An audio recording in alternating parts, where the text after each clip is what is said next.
빛을 전한 사람들 41번째 강의 풍년과 흉년이라는 제목으로 말씀을 나누도록 하겠습니다.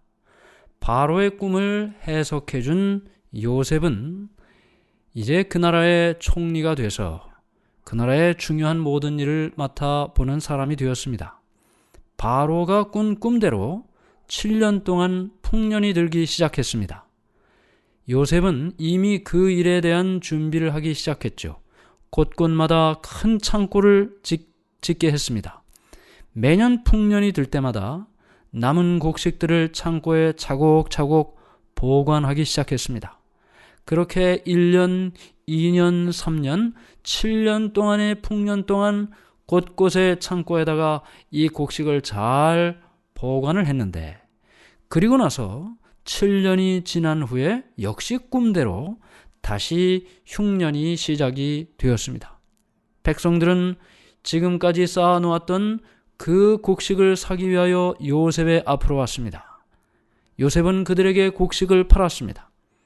요셉의 지도력을 통해서 많은 백성들이 흉년 동안에도 굶지 않고 지낼 수 있었습니다. 한 사람의 지도자의 능력이 그 모든 사람들과 나라를 구원하게 됐던 것이죠. 지도자의 중요성이 이렇게 중요합니다. 자, 이제 흉년이 든 것은 애굽만이 아니었습니다. 주변의 여러 나라들도 흉년이 들었기 때문에 양식을 사기 위해 애굽으로 와야만 했습니다.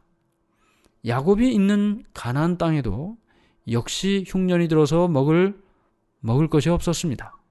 그래서 야곱은 아들들을 애굽으로 보내서 양식을 사오도록 했습니다. 창세기 42장 6절부터 9절까지 말씀입니다. 때에 요셉이 나라의 총리로서 그 땅 모든 백성에게 곡식을 팔더니 요셉의 형들이 와서 그 앞에서 땅에 엎드려 절하매 요셉이 보고 형들인 줄을 아나 모르는 체하고 엄한 소리로 그들에게 말하여 이르되 너희가 어디서 왔느냐? 그들이 이르되 곡물을 사려고 가나안에서 왔나이다. 요셉은 그의 형들을 알아보았으나 그들은 요셉을 알아보지 못하더라. 요셉이 그들에게 대하여 꾼 꿈을 생각하고 그들에게 이르되 너희는 정탐꾼들이라 이 나라의 틈을 엿보려고 왔느니라. 요셉은 형들을 알아봤습니다. 그러나 형들은 요셉을 알아보지 못했죠. 이미 세월이 지났고, 그리고 요셉은 애굽의 총리가 되어 있었습니다. 과거에 그들의 동생이었던 살려달라고 애걸복걸하던 그 모습은 온데간데 없었죠. 결국은 이 요셉이 형들을 알아보고 생각을 하게 됐던 것입니다. 요셉은 혹시나 자신의 동생인 베냐민도 형들에 의해 죽임을 당하지는 않았을까 걱정을 했습니다. 그래서 그 상황을 알아보기 위해 일부러 정탐꾼들이라고 말했던 것입니다. 총리 대신인 요셉은 그들의 말을 믿을 수가 없었기 때문에 아직도 그들을 정탐꾼으로 본다고 말했습니다. 그들 중에 모두 애굽에 남고 오직 한 사람만 돌아가서 제일 어린 동생 베냐민을 데려오도록 요구했습니다. 그들은 요셉의 요구대로 하지 않으면 정탐꾼으로 오해받을 수밖에 없는 상황이었습니다. 그러나 야곱의 아들들은 이런 말을 거절할 수도 없었습니다. 가서 데려오든지 정탐꾼이 되든지 둘 중에 하나를 선택할 수밖에 없었으니까 말이죠. 그런데 누가 그의 형제들을 감옥에 두고 혼자 집에 다녀올 수 있겠습니까? 어떻게 그가 이런 상황 아래서 아버지 야곱을 만날 수 있겠습니까? 그들은 죽임을 당하든지 아니면 노예가 될 그런 형편이 된 것입니다. 그리고 베냐민을 데려온다 해도 그들이 생각할 때는 어쩔 수 없이 노예가 되든지 감옥에 갇힐 수 있겠다라는 생각을 하던 그런 상황이었습니다. 그들은 단 하나밖에 남지 않은 아들마저 잃어버리게 됨으로써 아버지에게 슬픔을 더 안겨주기보다는 차라리 그곳에 모두 남아서 함께 고통을 당하기로 결정을 합니다. 그래서 그들은 옥에 갇혀서 3일 동안을 보내게 되었습니다. 그들이 젊었을 때는 아버지에게 불순종했고 또 이기적이었습니다. 요셉을 질투했고 잔인하게 애굽에 팔았었습니다. 그러나 이제 그들도 나이가 들어 중년의 나이가 되었습니다. 서로를 생각하는 마음으로 살았고 아버지 야곱도 공경하며 살게 됐던 것입니다. 애굽의 감옥에서 3일 동안 지낸 후에 그의 형제들이 그들의 과거의 죄를 반성하는 괴롭고 슬픈 날들을 보냈습니다. 베냐민을 데려올 수 없는 이상 그들이 정탐꾼이란 혐의를 벗을 수 없는 것은 너무나 분명한 일이었습니다. 그들이 베냐민을 데려오기 위해서 아버지의 동의를 얻을 가망도 전혀 없어 보였습니다. 요셉은 3일째 되는 날에 그의 형제들을 자기 앞으로 데려오게 했습니다. 요셉은 감히 형제들을 더 이상 더 감금해 둘 수도 없었습니다. 왜냐하면 이들이 지금 양식을 구하러 온 것이거든요. 여러 날 걸려 여기까지 왔는데 빨리 양식을 가져가지 않으면 그의 아버지나 함께 사는 가족들이 먹을 것이 없어서 굶어 죽을 수도 있는 것입니다. 이미 고통을 당하고 있는지도 모를 일이죠. 요셉이 그들에게 말합니다. 나는 하나님을 경외하노니 너희는 이같이 하여 생명을 보존하라. 너희가 독실한 자이면 너희 형제 중 한 사람만 그 옥에 갇히게 하고 너희는 곡식을 가지고 가서 너희 집들의 주림을 구하고 너희 말째 아우를 내게로 데리고 오라. 비록 그들의 아버지 야곱이 베냐민을 데려가도록 해줄 가망이 거의 없다는 이야기를 했지만 그들은 할 수 없이 요셉의 총리의 제안을 받아들이기로 했습니다. 요셉은 통역을 세워서 그들과 말했습니다. 그들은 자기들끼리 히브리 말로 말을 했겠죠. 총리가 자신들의 말을 알아듣는 줄은 생각지도 못하고 그들은 자유롭게 자신들의 언어로 이야기를 했습니다. 그들은 요셉을 팔았던 과거의 잘못을 생각하며 자신들을 나무랬습니다. 우리가 아우의 일로 인하여 범죄하였도다. 그가 우리에게 애걸할 때에 그 마음의 괴로움을 보고도 듣지 아니하였으므로 이 괴로움이 우리에게 임하도다. 네. 도단에서 이 요셉을 구할 계획을 세웠던 르우벤이 또 이야기를 합니다. 내가 너희에게 그 아이에 대하여 죄를 짓지 말라고 하지 아니하였더냐? 그래도 너희가 듣지 아니하였느니라. 그러므로 그의 핏값을 치르게 되었도다. 그렇게 말을 했습니다. 지금 이 형제들은 과거에 요셉을 팔았던 이야기를 생각하면서 그들이 지은 죄의 벌을 받고 있다고 생각을 하고 있는 것입니다. 그리고 서로가 서로에게 우리가 그때 잘못했다는 사실을 이야기하며 안타깝게 대화하고 있었던 것입니다. 이 이야기를 듣고 있던 요셉은 마음속에 끓어오르는 그 감정을 억제할 수가 없었습니다. 형제들이 과거의 잘못을 서로 탄식하며 그 죄값을 받고 있다고 하는 그 이야기 자체가 그들이 수십 년 동안 그 사건에 대하여 얼마나 큰 죄책감에 시달렸을까. 그들의 지금 하는 대화를 통하여 그들의 지난 수십 년을 바라볼 수 있었던 것입니다. 요셉은 바깥으로 나왔습니다. 형제들의 이야기를 들을 수가 없었습니다. 마음속에서 서글픔과 눈물이 쏟아져 나와 그들 앞에서 그 표정을 보일 수가 없었습니다. 한참을 바깥에 나가 울고 돌아온 요셉이 다시 돌아와 말을 합니다. 시므온을 그들이 보는 앞에서 결박하여 다시 옥에 가두도록 명령을 내립니다. 시므온은 어떤 사람이었나요?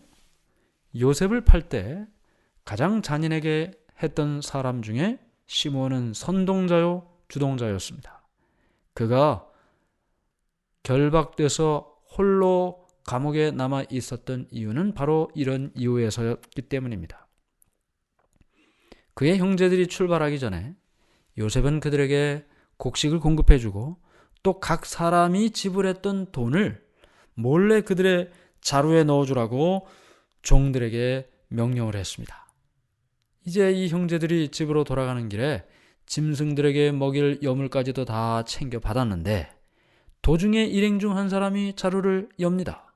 그 속에 은전 주머니를 보고 깜짝 놀랍니다. 다른 사람들에게 그 이야기를 했어요. 그들은 놀라서 어쩔 줄을 모르면서 하나님이 어찌하여 우리에게 이 일을 행하셨는고? 그들은 지금 이렇게 돈이 주머니에 있는 것을 보고 좋아해야 할지 아니면은 놀라 두려워해야 할지, 지금은 좋아할 일이 아니죠. 돈이 생겼다고 좋아할 일이 아니에요. 그들이 지금 돈을 지불하고 왔는데 그 돈이 이 자루 속에 있다는 것은 무슨 말입니까? 애굽에서 볼 때는 곡식을 훔친 것이 되는 것입니다.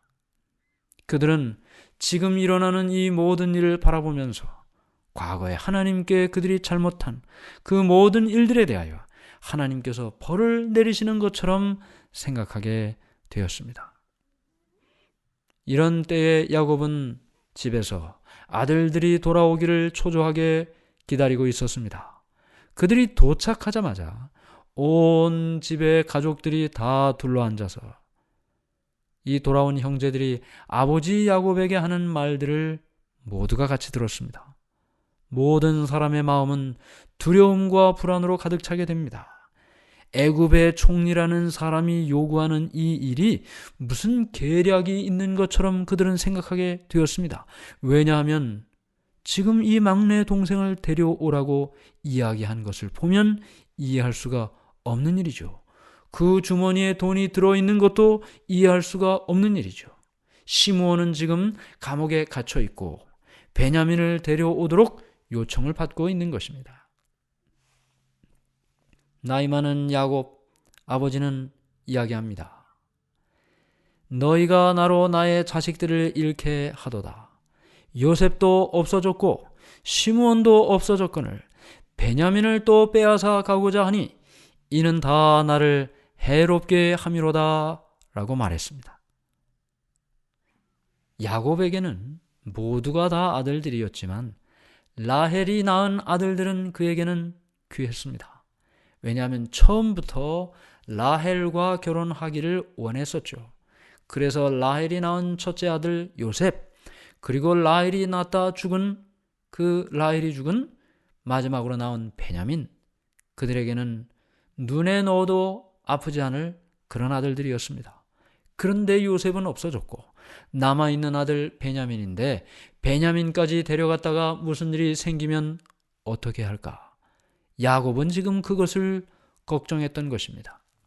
그때 큰아들 루벤이 말하죠. 내가 그를 아버지께로 데리고 오지 아니하거든 내 두 아들을 죽이소서, 그를 내 손에 맡기소서, 내가 그를 아버지께로 데리고 돌아오리이다. 야곱은 이 큰아들 루벤의 말을 믿지 않았습니다. 급하게 이야기하는 루벤의 이 말은 야곱의 마음을 안심시키지 못했습니다. 야곱이 말하죠. 아들은 너희와 함께 내려가지 못하리니 그의 형은 죽고 그만 남았습니다. 만일 너희가 가는 길에서 재난이 그에게 미치면 너희가 내 흰머리를 슬퍼하며 수월로 내려가게 함이 되리라. 오늘 우리는 이제 요셉은 승승장구하며 애굽의 총리가 돼서 7년 풍년을 잘 준비했고 7년 흉년이 지금 막 시작된 즈음에 있었습니다. 곡식 창고에 쌓여있는 곡식을 요셉을 통하여 팔게 된 이 애굽은 부강한 나라가 됐겠죠. 이렇게 흉년이 들었을 때 가나안의 요셉의 형제들이 애굽에 왔습니다. 요셉인 줄도 모르고 총리 앞에 무릎 꿇고 곡식을 구하죠. 요셉은 베냐민을 내려오도록 했고 이런 모든 과정 속에서 형들이 자신을 팔았던 그 일에 대하여 깊은 죄책감을 가지고 있었던 것을 발견하고 마음속에 북받치는 서름에 눈물 흘렸던 모습을 우리는 보았습니다. 인생은 무엇입니까? 억울한 일이 있을 수도 있고 억울한 일을 줄 수도 있었습니다. 그것이 의도된 일이었을 수도 있고 예상치 못한 일이었을 수도 있습니다. 그러나 인생은 지나가는 것입니다. 바람처럼 지나가는 것입니다. 모래처럼 덮여지는 것입니다. 파도처럼 없어지는 것입니다. 우리의 인생에 깊이 패어있는 어떤 상처, 지나고 나면 흔적도 없이 사라지는 것입니다. 유일하게 남아있는 것이 만약 나의 마음 속이라면 나의 마음도 파도처럼 모래처럼 깨끗하게 돼서 하나님의 은혜로 마음에 평안함이 있기를 간절히 바랍니다. 하늘에 계신 하나님 아버지, 오늘 우리의 삶에 요셉 같은 경험, 이 형제들 같은 경험, 우리에게 그런 일이 있어도 그것이 우리의 마음에 너무 오랫동안 남아있는 상처가 되지 않게 해주시고 주님의 사랑이 파도처럼 밀려와 다 씻어가게 하시고 주님의 모래바람이 바람처럼 몰려와 흔적도 없이 덮어 주시옵소서. 예수님 이름으로 기도드리옵나이다. 아멘.